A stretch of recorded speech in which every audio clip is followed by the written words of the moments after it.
Hello everyone, আসসালামু আলাইকুম। Welcome back to my YouTube channel. আজকের ভিডিওতে আমি আপনাদের কাছে শেয়ার করব শীতে ঘরে তৈরি হোমমেড ফেস প্যাক। গৃহিণীদের ত্বকের যত্নে আমরা কিন্তু হাতের কাছে থাকা অল্প উপকরণেই আমরা এই ফেস প্যাকটি তৈরি করে নিতে পারি এবং ব্যবহার করে ত্বককে ভালো রাখতে পারি। এই শীতের সময় আমরা যারা গৃহিণী তারা একেবারে কিন্তু মুখের ফেসের কোনো যত্ন নিতে পারি না। তাই গোসলের আগে যদি আমরা প্রতিদিন অথবা সপ্তাহে 2 দিন এই ফেস প্যাকটি ব্যবহার করি তাহলে ত্বক হবে ফর্সা, দাগহীন এবং উজ্জ্বল ঝলমলে। চলুন তাহলে দেখে নেওয়া যাক আজকের ফেস প্যাকটি আমি কিভাবে তৈরি করছি। আর ভিডিওর শুরুতে একটা লাইক দিয়ে ভিডিওটি কন্টিনিউ করার অনুরোধ রইল। আমার চ্যানেলে নতুন হলে অবশ্যই চ্যানেলটা সাবস্ক্রাইব করে দিবেন, এতে করে কিন্তু নতুন কোনো ভিডিও ছাড়া মাত্রই আপনাদের কাছে নোটিফিকেশন চলে যাবে। আর যারা অলরেডি এই কাজটি করে দিয়েছেন তাদেরকে অসংখ্য ধন্যবাদ। ভিডিওটি ভালো লাগলে অবশ্যই শেয়ার করে দিবেন বন্ধুদের কাছে।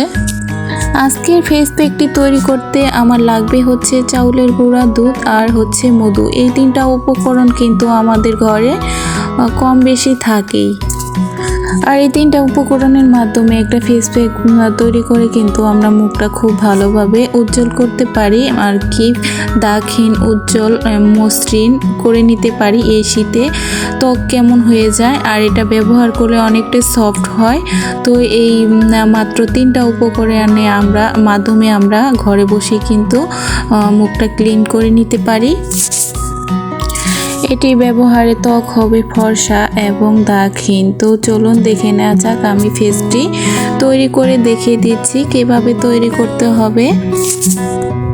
এখানে ফেস প্যাকটি তৈরি করতে আমি আতপ চালের গুঁড়া ব্যবহার করেছি। আপনারা চাইলে কিন্তু যে কোনো চাউলের গুঁড়া এখানে ব্যবহার করতে পারেন। আর এখানে আমি কাঁচা দুধটা ইউজ করব। সবথেকে ভালো ফলাফলের জন্য কাঁচা দুধটাই বেটার হবে। আপনারা চাইলে কিন্তু জাল দেওয়া দুধটা ইউজ করতে পারেন, তবে সবথেকে ভালো ফলাফল পেতে হলে কাঁচা দুধটা ইউজ করলে সবথেকে বেটার হবে। তো এখানে আমি পরিমাণ মতো চাউলের গুঁড়া দিয়ে দিচ্ছি। আমি যে পরিমাণের ফেস প্যাকটুকু তৈরি করব আমি সেই অনুযায়ী আমি চাউলের গুঁড়াটা নিয়ে নিচ্ছি। আপনারা চাইলে বাড়িয়ে কমিয়ে নিতে পারেন। তো আমি আজকে যে পরিমাণে নিব সেই পরিমাণে আর কি নিয়ে নিচ্ছি। এখানে আমি অল্প পরিমাণে দুধ দিয়ে ফেস প্যাকটা বানিয়ে নিব। একবারে বেশি দুধ দিতে যাবেন না, তাহলে কিন্তু ফেস প্যাকটা ঢিলা হয়ে যাবে। এজন্য অল্প পরিমাণে দুধ দিয়ে এই ফেস প্যাকটা তৈরি করে নিতে হবে। আর এর ঘনত্বটা কেমন হবে সেটা আমি দেখিয়ে দিব, আর দেখে বুঝতেই পারবেন কীরকম হবে। এই পর্যায়ে আমি আর একটু চাউলের গুঁড়া অ্যাড করে দিলাম এবং পরিমাণ মতো মধু অ্যাড করে দিলাম। এবার আমি উপকরণগুলো খুব ভালোভাবে মিশিয়ে নিব, নেড়ে চেড়ে খুবই ভালোভাবে। তো এই ফেস প্যাকটি তৈরি করার সময় একটু সময় নিয়ে আর কি ভালোভাবে একটু মিশিয়ে নেবেন। এই তো আমার মিশানো হয়ে এসেছে, আর আপনারা দেখতেই পাচ্ছেন কিন্তু এর ঘনত্বটা কতটা আর কি হয়েছে। আপনারা সেম প্রসেস ফলো করলে পারফেক্টভাবে ফেস প্যাকটি তৈরি করে নিতে পারবেন। আর এই ফেস প্যাকটি কিন্তু আপনারা কোনো বক্সে উঠিয়ে মানে ডিব্বাতে উঠিয়ে ফ্রিজে রেখে বেশ কয়েকদিন ব্যবহার করতে পারবেন। আর এর ঘনত্বটা কিন্তু দেখতে পাচ্ছেন কীরকম হয়েছে। আপনারা সেমভাবে ঘনত্বটা রাখার চেষ্টা করবেন। আর এটি ব্যবহার করবেন গোসলের 10 মিনিট আগে। তো 10 মিনিট পর এটি ধুয়ে ফেলবেন হালকা কুসুম গরম পানি দিয়ে। ভালো ফলাফল পেতে হলে তো এতে করে কিন্তু আপনারা খুব ভালো ফলাফল পাবেন। মুখ হবে উজ্জ্বল, ফর্সা, দাগহীন। ভালো ফলাফল পেতে হলে রেগুলার ব্যবহার করবেন, অথবা সপ্তাহে 2-3 দিন ব্যবহার করতে পারেন। এটি মুখে ঠিক এইভাবে আলতোভাবে লাগিয়ে নেবেন, বেশি ঘষাঘষি করবেন না, আলতোভাবে মুখে লাগিয়ে নেবেন। দেখতে পাচ্ছেন আমি কিভাবে লাগিয়ে নিচ্ছি, হাতে লাগিয়ে দেখিয়ে দিচ্ছি। আপনারা সেমভাবে মুখে অ্যাপ্লাই করে নেবেন।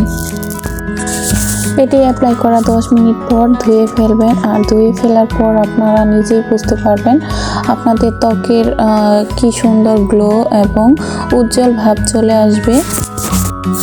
সেই সাথে আপনারা লক্ষ্য করতে পারবেন প্রথমবারই এই ফেস প্যাকটি ব্যবহারের ফলে আপনাদের ত্বক হয়েছে উজ্জ্বল এবং ফর্সা চকচকে, নিজেরাই বুঝতে পারবেন কতটা ফলাফল পাবেন আর কি। এই ফেস প্যাকটি কিন্তু একেবারেই ন্যাচারালি প্রাকৃতিক, মানে হোমমেড, নিজেই হাতে তৈরি করে ফেস প্যাকটি ব্যবহার করলে এর কোনো ক্ষতি পার্শ্ব প্রতিক্রিয়া থাকবে না। তো এটি নিঃসন্দেহে আমরা আমাদের ত্বকে ব্যবহার করতে পারি, এটি আমাদের ত্বকের কোনো ক্ষতি করবে না। আর এই ফেস প্যাকটা আমরা কিভাবে সংরক্ষণ করে সপ্তাহ জুড়ে দিতে পারবো সেটা আমি দেখিয়ে দিচ্ছি। এই যে আমি এখানে একটা খালি হওয়া ক্রিমের বক্স নিয়েছি, আর এটার ভিতরে সবগুলো আমি দিয়ে দেব ক্রিম। আর এটাতে ভরে কিন্তু আমরা ফ্রিজে রেখে বেশ কিছুদিন দিতে পারবো। তো উজ্জ্বল ত্বক পেতে হলে অবশ্যই এটি বাসায় একবার হলেও ট্রাই করবেন। এতক্ষণ ধরে যারাই আমার ভিডিওটি ধৈর্য সহকারে দেখতেছিলেন সবাইকে অসংখ্য ধন্যবাদ। একটা লাইক দিয়ে দিবেন, লাইক শেয়ার করতে ভুলবেন না। ভিডিওটি ভালো লাগলে অবশ্যই শেয়ার করে লাইক দিয়ে শেয়ার করে পাশে থাকবেন। আবারও ফিরে আসবো নতুন কোনো ভিডিওতে, ততক্ষণে ভালো থাকেন। আল্লাহ হাফেজ।